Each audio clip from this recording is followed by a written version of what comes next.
What's up, guys? Welcome back to Zilla MMA. I am your host, as always, the Zilla. You guys know I'm really excited about this one, but before we get into it, I want to thank you guys, the viewers. Really can't do this without you. Growing numbers all the time. Really appreciate the views that we're getting. Up to 17 subscribers. Really, I love every last one of you. Thank you so much for subscribing to the channel. We're really trying to grow that, so if you're watching this, please go hit that subscribe button. Leave a comment down in the comments so I can give you the praise that you deserve for subscribing to the channel. Really appreciate you guys. We're going to keep growing this. Going to keep giving you some great picks, some great analysis. Hope you guys are enjoying it. Going to get into UFC 297 today. Card top to bottom isn't fantastic, but this main event is just one of the most anticipated fights of the year for me. I can't wait for it. Really excited to get into it. Taking place up in Canada. Got some buddies who have made their way up there. Shout out Matt and Lawson. Have fun. Enjoy the fights. But we'll go ahead and get into this card. Really excited for it. So we'll go ahead and jump right in. First, we've got Malcolm Gordon versus Jimmy Flick. Gordon the favorite here at minus 200. A little trouble backing either of these guys for me. Both of them kind of have some durability issues that are a problem for me, but pretty clear path to victory for both of these guys. Gordon, obviously, on the feet here. I think he's much better striker than Flick. Flick, very hittable target. If he mixes in the kicks, he could do a lot of damage to Flick early in this fight, kind of hinder what Flick wants to be able to do. For Flick, the goal should obviously be getting it to the ground. What he lacks on the feet really has some slick submission work. I really like watching him down on the ground, so definitely should have the advantage on the mat. For me, though, I think I'm going to side with Gordon just based on how lopsided I see the striking. Just not any confidence in Jimmy Flick striking in this. And even if this does get to the ground, Flick is very susceptible to ground and pound. Lost a couple of fights by ground and pound now. So, yeah, could fall victim to that while trying to tie up one of his submissions. I just see more paths here for Gordon. So I am going to take Gordon by KO in this spot. Moving on to the next fight, we've got Jasudavicius versus Priscilla Cachoeira. Jasmine the favorite here at minus 375. Both these women coming into this fight off pretty respectable losses. Jasmine is to Tracy Cortez, Priscilla to Miranda Maverick. I think both of these fighters could develop a game plan based on those last losses. I think those could be very useful for both of them coming into this fight. But I definitely see the clearer and easier path here for Jasmine. Priscilla just plainly doesn't have very good defense. She stands straight up and down, doesn't really have any head movement, and is extremely vulnerable to takedowns, which Maverick took advantage of. And I could see that happening the same here. I think the best game plan would be focus on the ground, getting it to the ground as fast as possible. Jasmine did show some vulnerability in the striking department, but the speed and power of Cortez really just took a toll on her in the last fight. The reason I think Priscilla won't be able to do that same thing, she just doesn't really have the combinations like we were seeing from Tracy Cortez, going back and watching that tape. I think she'll have some trouble with Jasmine's length and how she uses her jab to set the range. So Priscilla's best path definitely to hurt Jasmine early and compromise her ability to shoot for takedowns. But I find it far more likely that Jasmine can dictate the range, rack up control time on the mat, probably just ride out a decision, getting all that control time. So we're going to take Jasmine here by decision. Into our next fight. Johan Lainesse versus Sam Patterson. Johan the favorite here at minus 150. Some big holes in both of these fighters' games that kind of concern me. Patterson definitely has to be his chin, just going back and watching the tape. Got knocked out really early in his last fight against Ashmouz. And you always kind of have that concern with guys this size. Looking at him, he's 6'3", 78-inch reach. Was fighting at 155 at the time. This fight going to take place at 170, so not quite the same concern, but I'd be lying if I said I wasn't still at least a little bit concerned about it. So Uh, yeah, that's going to be my concern with him. This could really be something for Johan to take advantage of. He's got some power, but I do question if he has the skill to do it, to be honest. On the feet, just seems so reckless, very sloppy, and honestly, it's even worse on the mat. If this finds a way on the ground, I think Patterson ends it pretty quickly. One of the advantages of having this kind of length when you get on the ground, being able to use those long arms to tie up submissions. Definitely seeing how much Johan struggled with Malott in his last fight on the ground. I can definitely see that there, but just until it gets on the mat, that chin's really going to be a concern for me with Patterson. I'm going to take Patterson here by submission, but like I said, the confidence isn't there just because of what his chin could possibly be coming into this fight. Next fight, we have Jillian Robertson versus Polyana Viana. Robertson, the favorite here at minus 260. Really good matchup for Robinson, I think. Been very solid since making the move down to 115. And with this fight, I really see it playing out on the ground, playing right into Jillian's strengths. We've seen her struggle against elite strikers or fighters with good takedown defense. I don't really see either of those here with Viana. Really likes to use submission attempts from her back as a defense, but against a fighter like Jillian, where she's going to be able to avoid those kind of things, I just don't see that being effective. I see it getting to the ground. Jillian should be able to avoid the submissions, really just ride out control time on top. So if her only defense is going to be to try and tie up submissions, I find it far more likely that Jillian just stays on top for all 3 rounds, gets that control time, and ends up getting the win for us here. So I'm going to take Robertson by decision. Next fight, Sirhi Sidey versus Ramon Taveras. Sidey coming in here as a minus 175 favorite. Rematch of a pretty controversial fight from the Dana White Contender Series. Sidey awarded the knockout victory in what was probably an early stoppage. It wasn't trending well for Taveras, but still kind of an early stoppage. Pretty even fight between the two until the knockout. Taveras very fast, very powerful. Will definitely land some big shots on Sidey if I had to guess, but don't count Sidey out on the feet either. I mean, he's a solid striker, did a good job countering him in the first fight, obviously landed that big shot that ended up putting him down. What we didn't really get to see, though, was Sidey's ground game in that first fight. I think that's where this mismatch lies. If this one makes it to the ground, I anticipate Sidey probably is going to be able to take firm control. I've seen a lot of people siding with Taveras here, I think just because of the line and because of the fluky way that Sidey won the last fight. But I actually am going to trend towards this going the same way, confirming the victory from the last fight. So I'm going to take Sidey here by TKO. Our next fight, Charles Jourdain versus Sean Woodson. Jourdain, the favorite here at minus 200. And to me, I still kind of see Sean Woodson as a pure boxer. I don't really see him as a very well-rounded mixed martial artist. I know he tried to show that grappling ability in his last fight. I'm just not really sold on it. And don't get me wrong, the boxing could be enough to get it done. He's just got that really freakish body, unreal reach, used that jab pretty effectively. Sometimes can completely shut down his opponent with it, but the issue, I just don't see that happening with Jourdain here. I think he has a tough time keeping opponents at range, and once they get inside of that jab, I think he really struggles. I think Jourdain really good at pressuring and landing big shots, so once he gets inside that pocket, I really see a problem starting to develop for Sean Woodson's boxing plan. I also I would like to see Jourdain start out with some kicks. Taking Woodson's legs away from him really hinder that game plan of heavy boxing, force him to shoot some desperation shots. We've seen Jourdain use submissions effectively in the past, even from the back. So even if Woodson was able to land one of those, I really like Jourdain no matter what position he's in. I think he's in a better spot on the ground.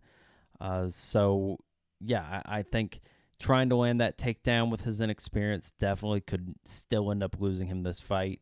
I just see a lot more paths here to victory for Jourdain. I like him as a fighter, and I'm going to side with the much more well-rounded guy. So I'm going to take Jourdain here by decision.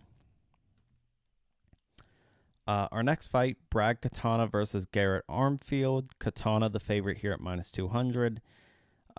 This has the potential to be a really good fight. Katona coming in here after that absolute war against Cody Gibson in the tough finals. So I'm kind of understanding why so many people seem to be so high on him right now. Very popular pick this week. Displayed some really crisp striking. Did a good job developing a game plan on the fly, taking advantage of the opponent's weaknesses. Uh, Decent wrestling too from what I've seen in his tape. Probably the most impressive thing about him is that gas tank, though, just relentless in that last fight.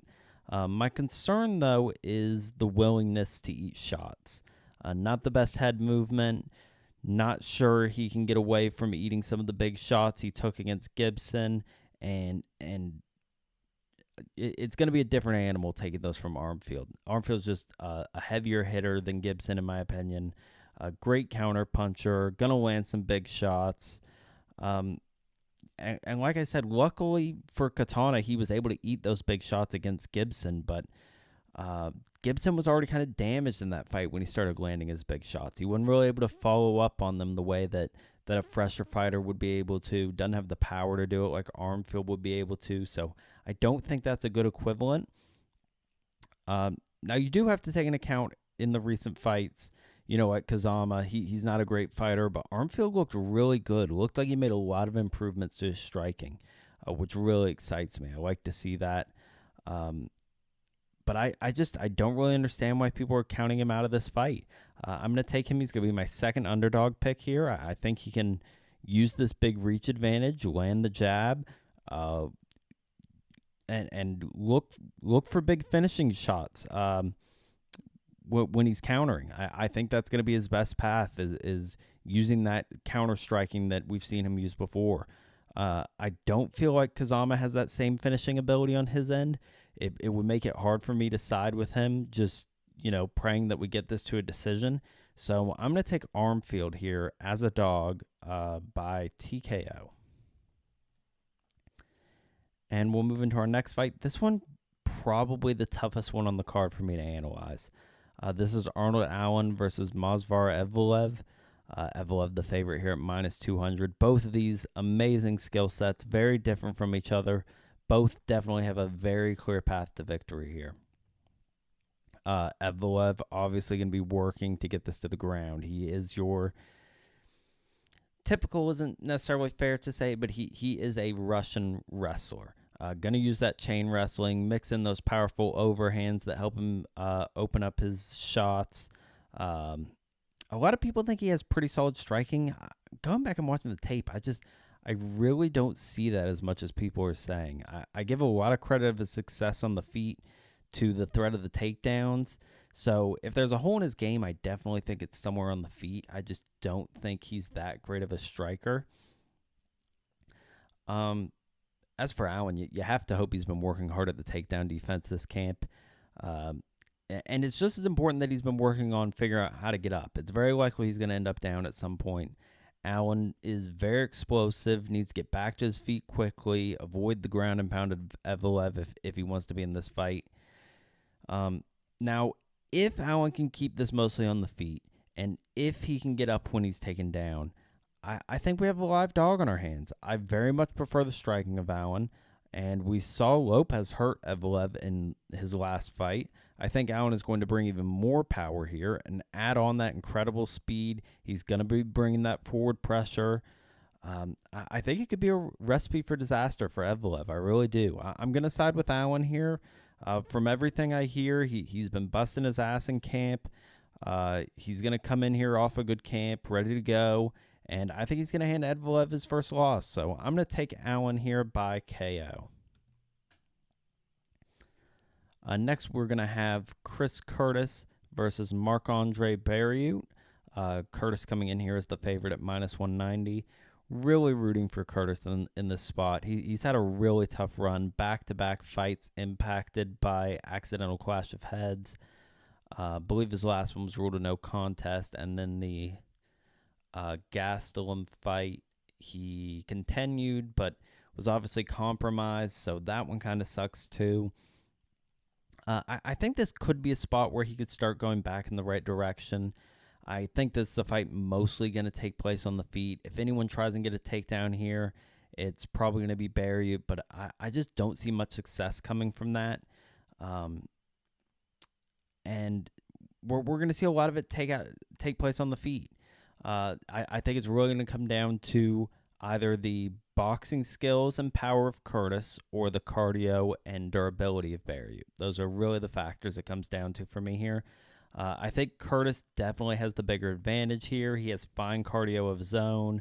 Not only a better striker, in my opinion, but way better defense as well. I can see Barriault sticking around, having his moments, but he just lets himself get hit. I expect the more impactful shots to be coming from Curtis here. Mixes up shots well, goes to the body, going to do a lot of damage, and I think he's going to do enough here to win the fight. So I'm going to take Curtis in this spot by decision. Next up, we've got Neil Magny versus Mike Malott. Malott, sizable favorite here at minus 350. Pretty big line here, but I do think we're going to have to side with Malott here in this spot. This is going to be a big step up in competition for him. Been very dominant up to this point. He's, obviously got very powerful striking, solid grappling, fantastic jiu-jitsu, probably the best part of his game. Defense isn't perfect, but honestly, I'm not that concerned about him getting hit by Neil Magny at this stage. I don't think he has any one knockout power or anything that can end this fight. My biggest concern has to be if this fight, really starts getting into the later rounds. In the first, I think Malott's pretty much better everywhere. I can't really think of a spot where I think Magny's going to be better than him. But what about the second round? What about the third round? We've seen a little bit of second round action. We haven't really seen any third round action at the UFC level, so we haven't seen him get pushed like that yet. I think if he takes his foot off the gas, Magny, a very experienced fighter, he might be able to take advantage a little bit here. I still don't think he'd be able to do enough to win, but that is the backdoor way that something could go wrong. But still, I really don't see it getting that far. I think Malott, he's going to land a takedown, flash some of that jiu-jitsu early. But even if he doesn't, I think he can damage Magny, firmly control the fight. I think he's going to lock up the win fairly early. I'm going to take Malott here by submission. And then we head into our co-main for the vacant title. Raquel Pennington versus Mayra Bueno Silva. Silva, the favorite here at minus 165. Just not super excited about this fight. I don't think many people are. Pennington, kind of a boring fighter to me. Her skill set kind of operates out of the clinch, which in women's MMA, even in men's MMA, a lot of times just means leaning up against the fence for 3 rounds. I hate seeing people just leaning up against the cage, landing those shots, trying to use that as control time. Kind of sucks. I think she could do that, though, land some shots in there, but doesn't nearly have the power that Silva has. Not going to be able to inflict the same type of damage. Silva coming back off that suspension after testing positive. I think I saw it's Ritalinic acid. I believe that's Ritalin, which an element of some form of ADHD medicine. I don't really know how that works with reporting a prescription and getting an exemption, but regardless, with the suspension, the win being taken away, perhaps even losing, something from what is considered a PED, that you do get some form of benefit from that in most cases, could take an effect on her in this fight. But she's certainly the more dangerous fighter, I think. I think she can take Pennington out of her comfort zone. If anyone's going to win this fight inside the distance, I would definitely side with Silva. But still not crazy about this fight. I think there's a good chance Pennington can just control her. I think this situation where you either take the dog or, I think that's pretty much your only option here. I'm going to have little, maybe even no money out on this fight. Before the video, I'm going to side with Pennington, so give me Pennington here by decision. And finally, guys, we've got the big one, the really big one. This fight is massive for me. Very invested in this fight. Hope you guys listened to me earlier in the week or last week or the week before that, because I've made it very clear what to do with this fight. Strickland, as of today, all the way down to minus 120. I hope you guys listen to me. I urge you to go take Du Plessis early. I was begging people to take Du Plessis early. I still think he's going to even end up as the favorite by the time that this is all said and done. By the time the door to the cage closes Saturday night, I think Du Plessis is going to be the favorite. As of right this moment, making this video, you can still grab him at even money. Might be the most anticipated fight of the year for me, just because of all the background that it took to get here. I'll start going with this meteoric rise of Du Plessis. I've discussed it many times. I doubted him all the way here. I've doubted him throughout his career. I backed Brunson against him. I backed Whitaker against him. And time and time again, this guy's just proved me wrong. He is a great fighter. What he was able to do against Robert Whitaker, just the absolute manhandling, has to be one of the most impressive performances I've seen in all the years I've watched mixed martial arts. Just completely unexpected, completely shocked me. We went through that rocky path of him getting this title fight. Dricus wanting the time off he deserved. Dana didn't like that very much. Put him on the back burner in the division, but we made it here. Look at where we are now. After all the arguments back and forth with Adesanya, after the comments about Strickland's childhood, after all the talking and all the work it took to get here, all the doubters, Du Plessis here. He's in a title fight. He's fighting for the championship of the world. And then there's Sean Strickland, a guy who, listen, I completely written off. I backed him in his fight against Alex Pereira, but, look at him now. I think it's perfectly fair to say he did have an easier path to the belt than most, if you look at the fights he had leading up to this, and definitely faced a physically and mentally weaker version of Adesanya than we had seen in the past. But look, he did what he needed to do. He went out, he won the title, he defied the odds. I did back him in that title fight against Adesanya. I kind of saw things trending that way. Took a shot on him. That really paid off for me. So, we'll always be thankful to Strickland for that. But right now, Sean Strickland is the world champion, at least for today. But on Saturday night, we will see Dana White put the belt on our champion, Dricus Du Plessis. I think Dricus is going to be physically dominant. I think he's going to be stronger. I think he's going to be faster. I think he's going to pressure Strickland from start to finish. He's not going to have an opponent he can chase around the cage and point fight. He's not going to be able to just throw up that high guard, whatever the guard that they were making a big deal out of in that fight, and avoid punches and not worry about takedowns. Dricus has everything in his arsenal to attack him. Throwing up a high guard isn't going to stop him. Du Plessis can fight him anywhere, and this is a fighter unlike anyone else that Strickland has ever fought before, because there's no one like him. I'm also going to say something I hate saying about fighters. I don't say this often, but I think, at least at this moment, at least coming into this fight, Sean Strickland is mentally weak. And I hate saying that about fighters, but I think it's the case. I've seen him crying on podcasts and playing with fireworks just weeks before one of the biggest fights of his life. I think he won the title. I think he's happy with that. I think we're at the point where he's just kind of in a happy to be here type persona. And that's fine, because Dricus is hungry. And Dricus is leaving with that belt, or not at all. I will be backing Dricus Du Plessis this weekend. I'll be taking him inside the distance. I'll be taking him by knockout. Dricus Du Plessis is the play of the weekend. He is going to win this fight. And I encourage you to back him as well. Not gambling advice. But I'll give you my bets for the weekend. We'll go ahead and get into what everything else I've got for you here. As we showed you last week, I am now doing confidence rankings, so we'll go ahead and get those pulled up. All right. And so these are the confidence rankings here.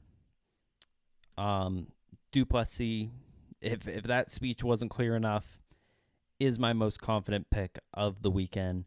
All the way down to Pennington, one I just really don't want to bet at all. But feel pretty good about Malott, Jourdain. Those three are ones I feel really good about. Curtis is Sidey right there as well. Robertson. Allen is where I start getting a little bit shaky on this confidence ranking. And 9 and below, I'm just petrified. But yeah, those are my confidence rankings for this week.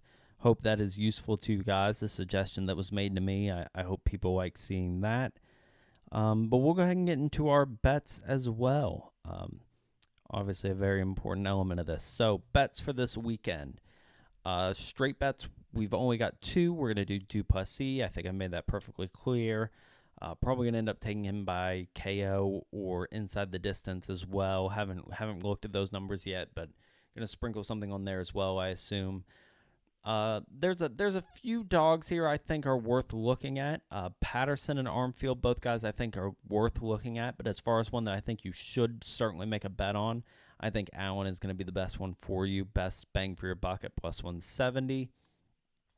And then we've got a couple parlays. I'm going to do Sidey and Jourdain. That comes out at plus 130. And Malott with Curtis at minus 102. In regards to our prize picks, 3 plays this week. We're going to start here with Jillian Robertson. Have her, this is actually marked incorrectly. I apologize for that. This is going to be Jillian Robertson over 2 takedowns. I have Jillian Robertson over 2 takedowns. So don't look at that graphic. I have less marked here. But Jillian Robertson is the play here at over 2 takedowns. I think that is going to be your game plan. I think she's going to get at least 1 in every round. So over 2 takedowns there. This one is correct, though. Evloev, I have him under 3.5 takedowns against Arnold Allen. I think he's going to have more trouble than people think getting him on the ground. I'm not going to say it's going to be 0. I'm not even going to say it's going to be 1. But I don't see it getting to 4. I don't think he's going to be able to chain wrestle and get him down like that repeatedly. So I also think there's a good chance that Allen gets him out of there in a fairly early round, which would also help in keeping this number low. So I'm taking under 3.5 there. And then Mike Malott under 9.75 minutes in his fight. I think he's going to put out Magny fairly quickly. Hasn't had a fight in the UFC go longer than 2 rounds. I think he's going to work on wrapping up a submission here. So I'm going to take the under 9.75 in that one. And your options to bet those, obviously you can take these, mix them into your own plays, do what you want with them. But you have the flex play here and the power play if you were to use these 3 plays. 2 correct would get you 1.5 on the flex play. 3 would get you, I believe, 2.25 it says there. And then the power play, 5 times your money. So always a fun thing to do with PrizePicks. Love their stuff. But I'll bring my bets back up as well. Really enjoyed this, guys. Really enjoy getting this information to you. Like I said, 17 subscribers coming into this video. Really hoping to get a few this weekend because this is when I've done a lot of research. I feel really good about this main event. I really hope that you guys enjoyed the video, got some information you can use from it. Still trying to figure out what all we're going to do this weekend. We've discussed doing a live stream, like a watch along for the card. Don't know if we're going to get that done or not, but I will definitely later in this weekend. It's a little tough with the late night pay-per-views, so it might not be out the night of the card, but definitely the next day I will have the recap video out for you guys. But that's going to do it, guys. Drickus Du Plessis, please go get it done for us this weekend. Please go like and subscribe. Until next time, guys, see ya.